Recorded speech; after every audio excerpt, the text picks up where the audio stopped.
We're into our final interview for the morning, and we cross over to the Western Cape. We'll be talking with Mu'alima Shariefa Abbass Wydeman.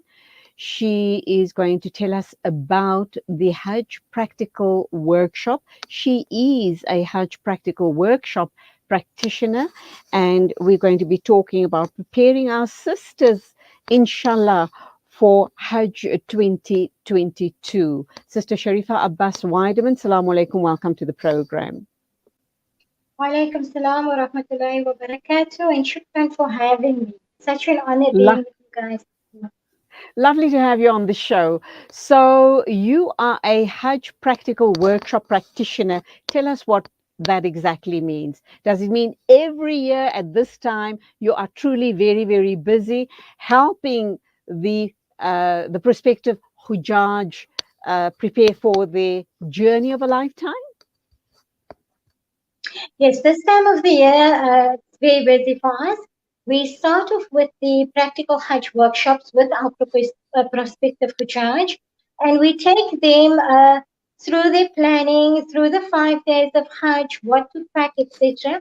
But we don't just leave it there. When it comes to the actual 5 days of Hajj, I'm available to chat to them via WhatsApp 24/7, because we find that our Hujjaj, they do learn the manasik of Hajj, but on those days they become very overwhelmed and start second guessing themselves at times. So it's always just nice knowing I can pick up that phone and I can reach out and she will be there and she'll quickly take me through. So I love this time of year when we start meeting our Hujjaj, but even more so when I can interact with them when they are actually on Hajj. And I can absolutely identify with that because I spoke to Abdul Rahman Layli earlier on, because he's also talking about Hajj classes and mental and spiritual preparation of the Hajj. We spoke to him earlier on, and he's based in Johannesburg. And that's exactly what I said to him. I said, on my Hajj, Alhamdulillah, in 2013, there were certain times when I was very overwhelmed and really second guessed myself. And it wasn't a nice feeling. Really and truly not a nice feeling at all. So what do you tell the sisters when they ask those questions? Okay, so basically, when we meet with them in the Hajj workshops, like we will explain to them, few of the sisters actually will sit and really research everything other than the Hajj, but the things surrounding the Hajj. So we'll take them through Hajj this year, inshallah, will be between the 7th and the 12th of July. So that's summer over there. They'll be facing temperatures of 40 odd degrees. So we'll Oh, take them through firstly what to pack, loose clothing, breathable clothing. And we'll take them through little gizmos. The one thing that they fear is the toilets on Mina. So we explain to them, we show them slides, we teach them some tricks of the trade to make it easier using these toilets. And also we find that when they can see the toilets, they can mentally prepare themselves so much better for using those toilets.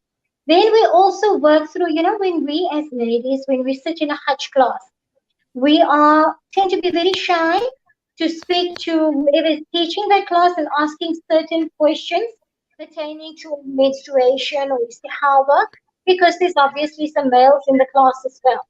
So we take the Hajj workshop as a means to sit with our sisters on that morning, and we discuss with them the 5 days of Hajj and what happens if they should start menstruating. We go through the different tawafs with them, what you can do, what you can't do when you're menstruating. And some of the sisters will also at times go on to a contraceptive to just stop that bleeding. But one of the side effects of a contraceptive pill is that they could start spotting. And then they second guess themselves and they're not sure if they actually menstruating or spotting. So we take them through the differences of what is your haid, the symptoms of your haid, and what is istihara. So once they actually understand this, they feel more empowered, they start relaxing. And we take them through, Mina. It's going to be so hot. What are cooling methods that you can apply internally and externally? Like, what should you be drinking? You could be taking, if you're very hot, you could be taking a towel and wetting it, and which areas of your body you need to apply it to cool you off quicker. So, it's what can you pack in terms of your medicine? With this kind of heat, obviously, some people are going to be having migraines. So, what to take for migraine? What kind of medicines should you generally pack? Like flu medicines, if you have your chronic medicines, make sure you have your script. Um, we take our Hajj through what they will generally be eating during those 5 days of Hajj. And if you are a diabetic, most of the foods that we eat on Hajj are very starch based. So it's going to shoot your sugar sky high. So we'll tell Hajj, take with a few tins of tuna and some mayonnaise and some Provita so that you can actually have this kind of food to just, eat and to keep you strong during those days because we find our Hujjaj not wanting to eat the food that we are given and ending up on drips. And you cannot afford that on your five Yeah. days of Hajj. These are important days. So basically, what the Hajj workshop is all about is all the things that's not normally discussed in a Hajj class, but the things which makes it so much easier for you to cope on those days of Hajj. We also take you through like a few of the manasiks of Hajj, and we'll take you through like on Arafah. What does Allah want from you on Arafah? On Arafah, Allah wants you to be making dua and asking forgiveness. So we'll sit with you and we'll give you an Arafah plan. We'll take you through the 3 days of Ayyam Tashriq. What does Allah want from you? On these days, Allah wants you to remember Him. So we take you through the different dhikrs, making a salah longer, not maybe the farul salah, because, not everybody knows the longest surahs. But when you're making your sunnah salah on those days, you can definitely open up a mushaf and read from the longest surahs for a bigger reward. We are trying to get our Hujjaj to not just have a compliant Hajj, as Maulana Layli would say, but an excellent Hajj. We want Yeah. them to benefit from the Hajj, from experiences that we've gone through and that we've learned could have made our Hajj better. And the Hujjaj every year that we speak to and what advices they add. Like the Hujjaj of last year would say the expats that I had would say that the bathroom doors did not have a hook to hang their clothes on. So we can add that to this year. So every year, Alhamdulillah, we are able to add, we are able to zoom in with our Hujjaj of last year. They can give you some ideas of how it was. So everything stays fresh, inshallah. And absolutely, all those little tips helps you truly helps you so much along the way. You talk about the issue around Mina and the bathroom facilities. If I hadn't been prepared for it, I would have been in for a shock. But because I was prepared and I was told how to use the hoses and clean up and all of that type of thing, clean up the facility before using it and clean up after, it just made the experience that much more comfortable, and a whole host more that you outline here. Um, the issue around, let's also touch, you touched on Mina, you touched on Arafah. Let's talk very quickly about Muzdalifah. And can you also tell us how long these free Hajj workshops have been running, and what is it that, how the community should be supporting these free Hajj workshops for ladies, not only in the Western Cape, but I should imagine they can hook up with you via online as well. Yes. So just touching on Muzdalifah, that's another shocker for our ladies, because there's absolutely nothing on Muzdalifah, as you well know. And the kingdom is not going to spend a lot of money on something that happens once a year for one night only. So we show pictures to our Hujjaj of what Mina will look like. We tell them, this year we're not quite sure what to expect, but we tell them about the Haji mat. It's good to have a Haji mat. We explain to them the toilets in Mina again. Sitting there and relaxing on Mina, making the most of Mina. we explained the hadith of Sauda when she was very chubby, and she asked Rasulullah sallallahu alaihi wasallam if she could leave earlier because she feared keeping, the whole delegation of Hajj behind. And how Rasulullah sallallahu alaihi wasallam made a concession and said to her, because she was chubby and much older than the other wives, he said to her, yes, you can leave. So, you know, so that our women, they can appreciate Mu'mineen Sauda and the wisdom behind this also, and the confession that they can leave earlier.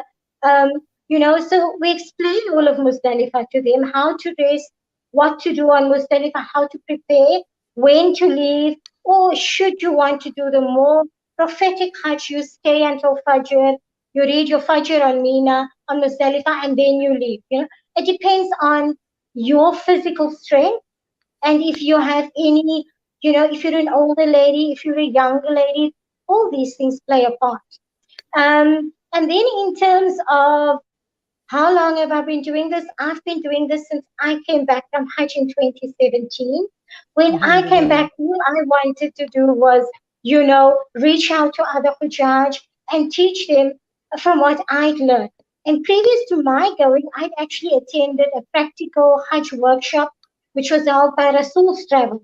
And I learned and I gained, and I was so much appreciative of everything. So I wanted to give back as well. So I've been doing this since 2018, alhamdulillah. And also, like this morning, I had a lady from Joburg contact me, and she listened to Maulana Layli yesterday, and she was petrified of the toilet situation. And she WhatsApps me and she says she can give them these hints, and what do I think? And I said, no, I agree with that 100%. And she says to me, I've been squatting since yesterday and I'm finding it so difficult.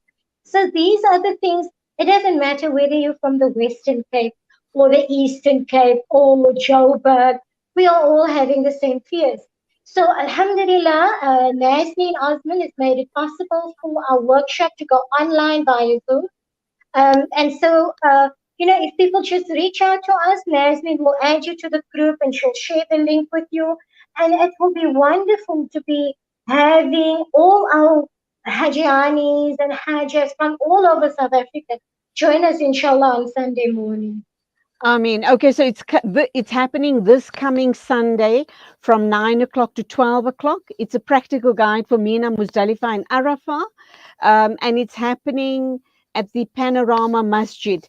I know that you refer to it as a free workshop, but there is also a call for a small contribution if people can afford it. Can you tell us why is that? Yes, the masjid at Panorama is newly built, and the section that we'll be going into is a section for classes. So they've still got a lot of cost towards the finishing off of the masjid. So all donations will be towards the completion of the masjid so that they can Inshallah. be rolling out more classes, etc., etc. From my Sharif, side, also, we always say the Hajj workshop is free, etc. But there is a cost from my side, and it's always dua. That the Hujjaj remember me and my family Ameen. when they're on Arafah, and the rest of the Ameen. Ummah as well. So those are the Ameen. only costs involved for Sunday, inshallah. Thumma Ameen. May Allah subhanahu wa ta'ala bless you and may you receive lots and lots and lots of du'as. This is the free Hajj workshop for ladies only, being presented by Muallima Shariefa Abbass Wydeman. It's Hajj Practical Workshop, and as we've indicated, it's happening this Sunday from 9 o'clock to 12 o'clock at the Panorama Masjid, number 1 Wendy Way Panorama in Cape Town.